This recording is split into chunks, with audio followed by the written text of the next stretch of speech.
Yo guys, and welcome back to the channel. For this video I'm going to talk about a couple moves I've been making with my collection. Made a pretty big trade recently, so I'm just going to talk about that one. So yeah, I guess I'll start with this card first, which is the card that I traded for. And the card that I traded away was my 2013 Panini Gold Prism Nathan MacKinnon rookie, which was a absolutely sick card, probably the nicest looking card that I had in terms of just like refractor eye appeal, and very, very rare, being that there's only 10 of them, and MacKinnon is like a stud. I traded it right during the playoffs when Colorado was playing Edmonton, which I think was pretty good timing, just because the hype was just like arguably as high then as it was with them in the finals. So if they would have lost to Edmonton, the hype would have went down quite a bit. So I thought it was just, if I was going to move one of those cards, that was the right time to do it. It wasn't even really a card I was planning to trade necessarily, but I just put it out there saying if I could either get a lot of money or some really nice Connor McDavid card for it, I would consider trading it. And those are the only two ways I would trade it. So it was just like, yeah, if no one had any good offers, I'll keep it happily. And if they had some good cards for a trade or a lot of money, then I would trade it. So I ended up making a trade for this card, basically, and also some cash on top of this. So pretty good value for the MacKinnon. I definitely traded away the better card, but I think I got the better player back in McDavid. So I think it was a pretty fair trade overall. But if you've seen my other videos, you know I already do have a copy of this card. So I was a little hesitant to trade it first because this was not like, it was just a duplicate for me, as great of a card as it is. But the more I looked into this specific copy, the more I was just impressed with this copy of the card, and it was actually a pretty big upgrade on my old copy, and mostly because of the autograph. So I'll just do a close-up of the auto there. That is about as perfect of a Future Watch auto as you will see for Connor McDavid. It's just like the exact prototypical autograph of his. The 97 is like perfectly printed. Everything's legible. There's no like gap in the auto, which a lot of copies have. There's no pen streaking, and there's no like fading. So that's kind of a big deal. Like if you look on eBay, the last like months of data with this card, this is like the nicest autograph by far of any copy that's been on eBay. Regardless of the grade. So okay guys, this is every copy on eBay currently, or the ones that have sold recently. So this one, the autograph's way over to the right, and the 97 is all squished up. Can hardly read that it says 97. This is not a bad example of his autograph, but it's just a little bit more sloppy than the one that I have. The 97 doesn't fully complete the loop with the 9. There's like a gap there. Just not a perfect auto, but that's above average for sure. This one, there's this little part that's a little messy looking. The 97 looks decent. That's also a decent example. This one, centered really nicely. The 97's all squished up and kind of weird looking. This one, you can see little ink bleeding from the pen, so that's a horrible auto in my opinion. That would get like a PSA 8 if they graded the auto on it. This one's way over to the right. The 97 doesn't really look like it says 97. This one, you can see there's a huge line or like gap in the auto here. I've seen a lot of copies that have that. That would completely bother me. So yeah, it's another little thing to look out for. This one, just, I don't know what happened here. He like messed his autograph up or something and had to restart, but that looks nothing like his normal auto. So that's another one I would not be able to keep in my collection. This one seems okay. It looks like it's a little thin at some parts of it, but I think not the best. This one, it's got a little streak there. You can barely see, but there's a bit of a streaking. That's a decent auto overall. This one has a big streak through the middle, so that would bug me. This one, a little bit of streaking in this middle part. The 97 is decent, but yeah, not perfect. This one's a nice example. I'd say that the problem with this one is that the 7 is a little bit weird. He put the cross all the way off to the right instead of in the middle of the 7. It's really the only thing there. Besides that, that's a pretty good auto. This one's the worst one. Yeah, just really huge streak, kind of ugly shape of the auto.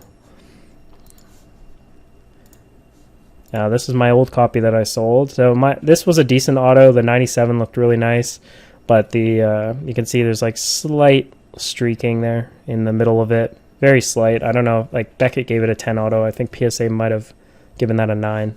They're definitely more sticky with autograph grading. Here's a 10-10 copy. Decent auto. Nothing really wrong with that one. I still think my copy is slightly nicer than that one in terms of the auto. And then another one. This one just has a little bit of like pen, like smudging, I guess you would call it. Like a little bit there, maybe a bit there. But that's another decent auto for sure. So yeah, that's every copy that's currently on eBay. So I'm not picking and choosing, just showing like what an average auto looks like. Having like a perfect autograph on like one of his most important rookie cards, and the whole point of the card is that it's an autograph, it's a Future Watch auto. So that kind of was a big deal to me. So the more I thought about it, I was like, this is actually a really nice upgrade on my old copy. My old copy actually had a nice auto too, but this is even a nicer one. So yeah, and then also just the actual card condition. So it's 10 centering, gem mint corners and surface, and then 9 edges. But the 9 edges are actually like not much. You can just see the little tiny bits of white on the blue edge there. This thing here on the surface is not on the card. You can see how it's like floating there because it's on the plastic of the holder. So that was really nice. When I saw that was not on the card, I was like, oh wow, this is actually a really good copy. Because if that was on the surface, that would be a pretty big defect, like taking away from the eye appeal. But yeah, the surface looks great, just the little tiny bit of white there, and then all the other edges are like completely clean. Corners are 100% good to go, sharp corners. So yeah, this is like easily one of the nicest copies. Like I've seen many PSA 10s that have way rougher edges and way worse autos. So I'm very happy to upgrade to this copy. So that gave me 2 of these, so I ended up trading the other one. So the second part of this trade, I mean basically it was part of the McKinnon trade because I traded my other copy and then used the money to buy this card.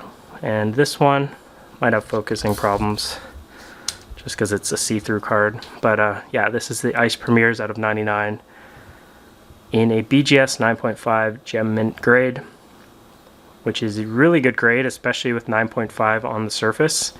There's 41 of these in the pop report, but 36 of them have 9 surface. So it's actually really rare for there to be a true gem.